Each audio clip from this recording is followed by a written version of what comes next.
여러분 안녕하세요. 열린 성경학교 12번째 시간입니다. 룻기 성경 공부로 만나는 8번째 시간의 제목은 어디서가 아니라 누구와 라는 제목입니다. 어디서가 아니라 누구와입니다. 기도로 오늘 공부를 시작하겠습니다. 하나님 감사합니다. 오늘도 하나님 말씀 안에서 함께 나아가는 소중한 시간으로 인도해 주셔서 감사합니다. 오늘 함께 나누는 말씀 통하여서 하나님의 마음이 어떠한 마음인지 깨닫게 인도해 주시고 말씀을 붙들고 살아가는 우리 모두로 다짐하는 시간 되게 인도해 주시옵소서. 예수님 이름으로 기도합니다. 아멘. 오늘 우리가 함께 공부할 본문은 룻기 2장 17절부터 20절입니다. 구약성경 룻기 2장 17절부터 20절입니다. 제가 봉독하겠습니다. 룻이 밭에서 저녁까지 줍고 그 주운 것을 떠니 보리가 한 에바쯤 되는지라 그것을 가지고 성읍에 들어가서 시어머니에게 그 주운 것을 보이고 그가 배불리 먹고 남긴 것을 내어 시어머니에게 드리매 시어머니가 그에게 이르되 오늘 어디서 주었느냐 어디서 일을 하였느냐 너를 돌본 자에게 복이 있기를 원하노라 하니 룻이 누구에게서 일했는지를 시어머니에게 알게 하여 이르되 오늘 일하게 한 사람의 이름은 보아스니이다 하는지라 나오미가 자기 며느리에게 이르되 그가 여호와로부터 복받기를 원하노라 그가 살아있는 자와 죽은 자에게 은혜 베풀기를 그치지 아니하도다 하고 나오미가 또 그에게 이르되 그 사람은 우리와 가까우니 우리 기업을 물을 자 중에 하나이니라 하니라. 아멘. 여러분 나오미는 룻의 시어머니입니다. 둘은 정말로 사랑으로 가득한 관계였던 것 기억하고 계시죠? 그래서 룻기 1장을 보시면 11절도 12절도 13절도 내 딸아라고 이야기하고 있습니다.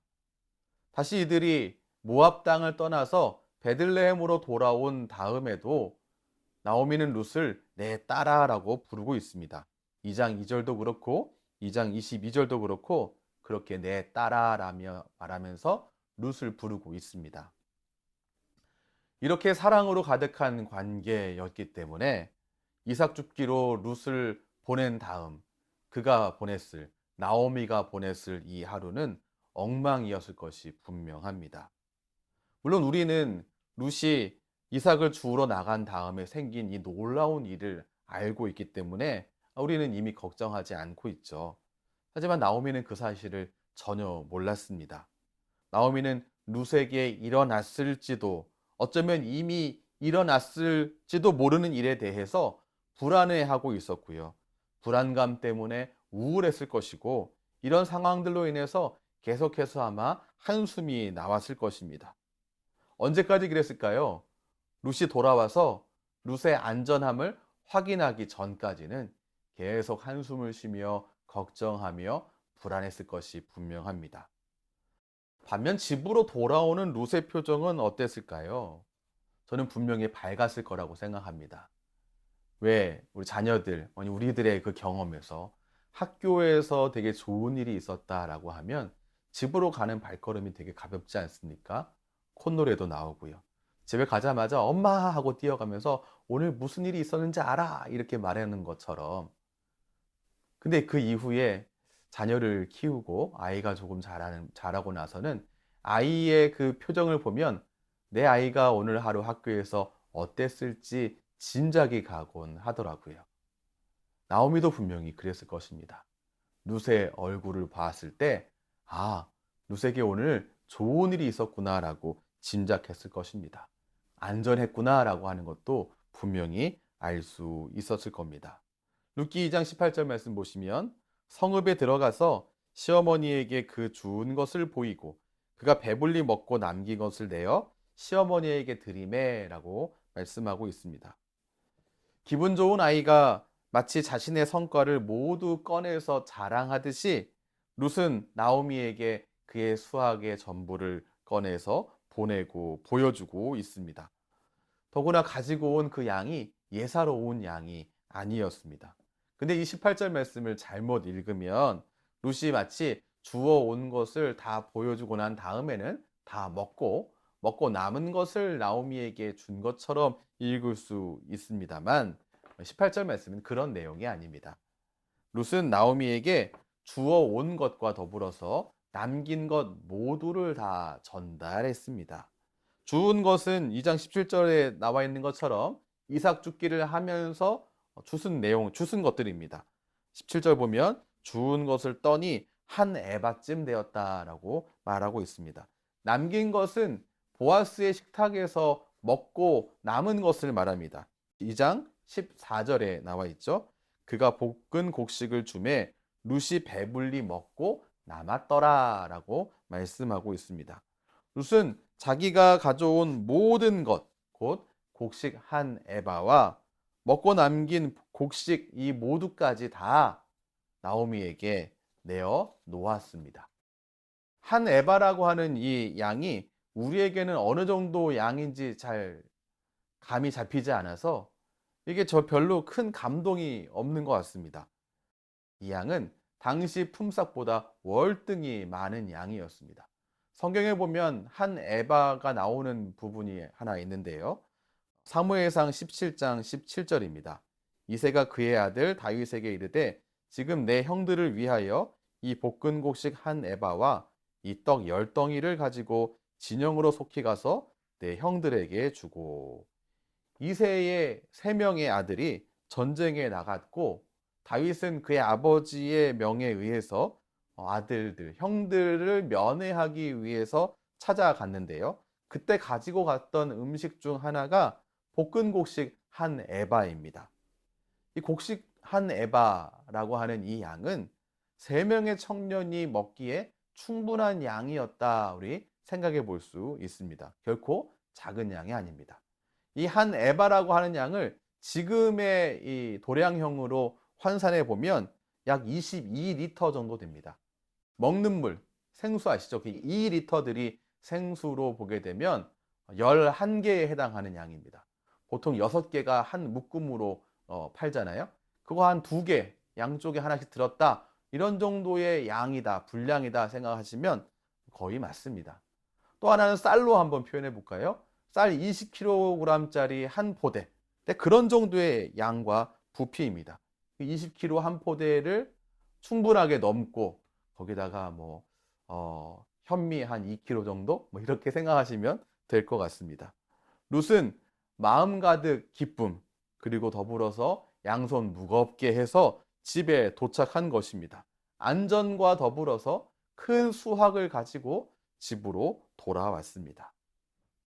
룻의 안전을 확인한 나오미는 20kg이 넘는 곡식을 보면서 입을 열었습니다. 2장 19절 상반절입니다. 오늘 어디서 주었느냐? 어디서 일을 하였느냐? 너를 돌본 자에게 복이 있기를 원하노라. 첫 번째 질문은 어디서 주었느냐입니다. 아니, 어디서 주었기에 이렇게나 많이 주었니? 두 번째 질문은 어디서 일을 하였느냐라고 하는 건데요. 양이 주울 수 있는 양이 아닌데 너 혹시 일을 하고 받아온 거니? 이렇게 물어보는 것 같습니다. 근데 세 번째 보면 너를 돌본 자에게 복이 있기를 원한다라고 말하는데요. 나오미는 질문하면서 정리한 겁니다. 이 정도의 양은 주운 것도 아니고 일하고 받은 일당이라고 보기에도 엄청 많다. 이건 분명히 누군가가 룻을 돌본 것이다. 은혜를 베푼 것이다. 이렇게 결론 내리고 그 돌본 사람을 축복하는 겁니다. 참 지혜로운 사람이죠. 있었던 내용들을 다 말하지도 않았는데 그가 가지고 온 것들을 보고 대화하면서 이런 결과를 도출해낸 것입니다. 여러분, 나오미의 첫 번째 질문은 어디였습니다. 장소였습니다.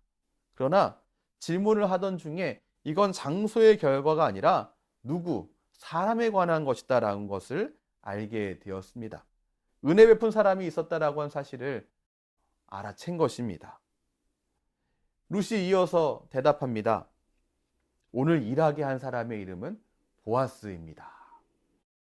이 부분은 기록으로 남겨야 할 정도로 아주 매우 극적인 장면입니다. 만약에 이 룻과 이 나오미가 주인공이 된 어떤 드라마가 있다라고 한다면 이 장면에는 아마 이 BGM이 빠바바바밤 뭐 들어가거나 이 정도에서 뭐 오늘 딱 멈추고 내일 이 시간에 혹은 다음 주 월요일에 아마 이런 멘트가 나가야 할 정도로 아주 그 극적인 부분입니다. 룻과 나오미가 가지고 있는 보아스에 대한 이 조각이 하나로 이어지는 장면이기 때문에 그렇습니다. 20절 보시면 그 사람은 우리와 가까우니 우리 기업을 물을 자 중에 하나이니라 라고 나오미가 룻에게 말합니다. 보아스가 무너진 가게를 다시 세워줄 친척 중에 한 명이라고 말한 겁니다. 이 보아스에 대한 이름은 2장 1절에 등장하지만 이 20절에 도착하기 전까지 이 보아스는 룻에게도 그렇고 나오미에게도 그렇고 부분적으로 알려진 존재였습니다. 우리는 나오미와 보아스에 대해서 알고 있는 소식이었지만 룻은 모르고 있었습니다. 2장 1절 보면 보아스에 대해서 우리는 이미 알았고요. 2장 20절 보면 이 보아스가 어떤 사람인지 나오미는 알고 있었지만 그 전까지 룻은 알지 못했습니다. 또한 우리와 룻이 알고 있는 보아스에 대한 이 소식을 나오미는 또 모르고 있었던 겁니다. 2장 3절에 보면 룻이 보아스의 밭에 도착했다라고 우리는 알고 있었고요. 2장 19절 보면은 룻이 또한 알고 있었죠. 오늘 일하게 한 자의 이름은 보아스입니다 라고 말했는데 나오미는 몰랐던 것입니다. 룻과 나오미가 부분적으로 알고 있었던 이 부분이 여기 2장 20절에 와서 드디어 연결된 것입니다. 여러분, 오늘 룻과 나오미가 부분적으로 알고 있었던 것이 연결되는 것처럼 하나님께서는 우리가 부분적으로 알던 것을 온전하게 알게 하시는 날을 주신다는 사실을 알고 계십니까? 그때 우리는 이렇게 말할 것입니다. 이렇게 일하시려고 하셨구나 라고 드디어 말하게 될 것입니다. 아직은 미처 알지 못하지만 하나님께는 다 계획이 있습니다. 고린도전서 13장 12절 말씀 보실까요? 우리가 지금은 거울을 보는 것 같이 희미하나 그때에는 얼굴과 얼굴을 대하여 볼 것이요 지금은 내가 부분적으로 아나 그때에는 주께서 나를 아신 것 같이 내가 온전히 알리라. 우리는 부분적으로 알기 때문에 걱정하고 또 근심하고 두려움에 쉽게 빠집니다. 그러나 그 조각들이 연결되어서 온전히 알게 되는 날이 분명히 올 것입니다. 이것은 신실하신 주님을 의지하며 한 걸음 한 걸음 나아갈 때 주시는 은혜입니다. 이 연결된 조각이 나오미를 바꾸어 놓았습니다. 나오미가 이렇게 고백합니다. 2장 20절입니다. 그가 여호와로부터 복받기를 원하노라. 그가 살아있는 자와 죽은 자에게 은혜 베풀기를 그치지 아니하도다. 이 고백은 먼저는 보아스에 대한 찬사입니다. 근데 이 뒷부분에 보시면 그가 살아있는 자와 죽은 자에게 은혜 베풀기를 그치지 아니하도다. 이것은 보아스만 칭찬하고 보아스에게만 박수 보내고 있는 것이 아니라 하나님을 향하여서 고백하고 있는 것입니다. 동시에 보아스와 동시에 하나님을 가리키고 있는 것입니다. 이게 얼마나 놀라운 고백이냐면 이전 고백하고 한번 비교해 보시기 바랍니다. 이전에 나오미는 이렇게 노래 불렀죠. 1장 20절. 나를 나오미라 부르지 말고 나를 마라라 부르라. 이는 전능자가 나를 심히 괴롭게 하셨음이라. 남편과 두 아들의 죽음 이후에 나오미의 일상은 슬픔과 고통의 연속이었습니다. 그렇게 슬픔에 잠겨있던 나오미의 영혼에 새 생명이 들어선 겁니다. 새로운 마음이 생긴 것입니다. 새로운 기쁨이 생긴 것입니다. 그전까지 나오미는 고통의 애가를 부르면서 얇게 그리고 가늘게 그리고 힘겹게 믿음을 붙들었었습니다. 그런데 이제는 지금도 계속되는 하나님의 은혜를 발견했기에 기쁘게 힘차게 하나님의 은혜를 고백하고 있는 것입니다. 이건 룻이 좋은 장소에서 일했기 때문에 찾아온 변화가 아닙니다. 변화의 키는 장소가 아니고 어떤 사람과의 만남이었습니다. 어디가 아니라 누구와 함께 있는지는 정말 중요합니다. 여러분, 십자가는 원래 어떤 장소입니까? 십자가는 죽음의 장소입니다. 그런데 그 십자가에서 예수님을 만난 한편의 강도는 구원을 받았습니다. 다른 한편의 강도는 구원을 얻지 못했지만 거기서 예수님을 만난 사람은 구원을 얻었습니다. 나면서 못 걷게 되어진 사람이 늘 성전 문 앞에 있었습니다. 성전 문 앞에는 이 사람 말고도 다른 사람들이, 그러한 사람들이 더 있었을 것입니다. 하지만 거기서 예수 그리스도의 사람 베드로를 만난 바로 그 사람, 바로 그는 걷게 되었습니다. 좋은 장소와 좋은 위치, 좋은 환경을 추구하는 것은 사실 여러분, 땅에 속한 지혜, 그저 상식입니다. 위로부터의 지혜, 하늘로부터 내려오는 지혜는 어디서가 아니라 누구와입니다. 2장 23절 말씀 보면 룻이 보리 추수와 밀 추수를 마치기까지 이삭을 주우며 그의 시어머니와 함께 거주하니라 라고 말씀 기록합니다. 이 말씀은 2장이 맞춰지기까지도 아직 상황이 완전히 바뀌지 않았다라는 것입니다. 그러나 나오미는 1장의 모습과 이미 달라졌습니다. 이미 회복된 것입니다. 이건 장소가 이루어낸 회복이 아닙니다. 땅의 지식을, 땅의 지혜를 찾아가다가 만나게 된 회복이 아니고요. 하늘로부터 내려주신 지혜, 장소가 아니라 만남을 통하여서 이루어진 일이라는 사실을 기억해 하시기를 바랍니다. 보아스를 통해서 극적인 전환점을 맞이했습니다. 이제 나오미의 한숨은 사라졌습니다. 오늘 공부를 정리하겠습니다. 2가지로 정리할 수 있겠습니다. 첫 번째, 우리가 부분적으로 알던 것을 온전히 알게 되는 날이 있습니다. 하나님께서 그렇게 이끌어 가실 겁니다. 그러니 그때까지 우리로 버티게 하시고 우리로 견디게 하시는 주님을 의지하는 것이 우리에게 필요합니다. 주님을 힘겹지만 어렵지만 얇게라도 가늘게라도 꼭 붙들고 하루하루 살아가시는 주님의 귀한 자녀가 되시기 바랍니다. 2번째, 어디서가 아니라 누구와입니다. 우리의 현실이 정말로 너무너무 괴로워서 흔히 말하듯이 시궁창처럼 느껴질 때가 있을 겁니다. 그러나 우리가 잘 알고 있는 찬송의 가사는 이렇게 고백합니다. 주 예수와 동행하니 그 어디나 하늘나라. 이 가사는 너무나 맞는 가사고 오늘 말씀과 딱 떨어지는 찬양의 가사입니다. 우리의 주인 되시는 예수님과 함께 동행해야 할 때 그 어두운 현실이 하늘나라로 변한다라고 하는 이 사실을 놓치지 마시기 바랍니다. 주님과 동행할 때 놀라운 일이 일어납니다. 이 2가지 부분적으로 알았던 것이 온전하게 되는 날이 있다라고 하는 것, 그리고 어디서가 아니라 누구와 동행하느냐가 더 중요하다는 것을 기억하며 주님을 의지하며 붙든 것 가운데 크신 은혜 만나는 하나님의 귀한 자녀가 모두 다 되시기를 주님의 이름으로 축원합니다. 기도하겠습니다. 하나님, 우리는 부분적인 것을 보며 살아갑니다. 그러나 우리 하나님은 모든 것을 알고 계시며 우리를 온전케 하시는 분임을 믿습니다. 부분적으로 알던 것이 온전히 알게 되기까지 주님을 놓치지 않는 하나님의 자녀 될 수 있도록 우리를 인도해 주시옵소서.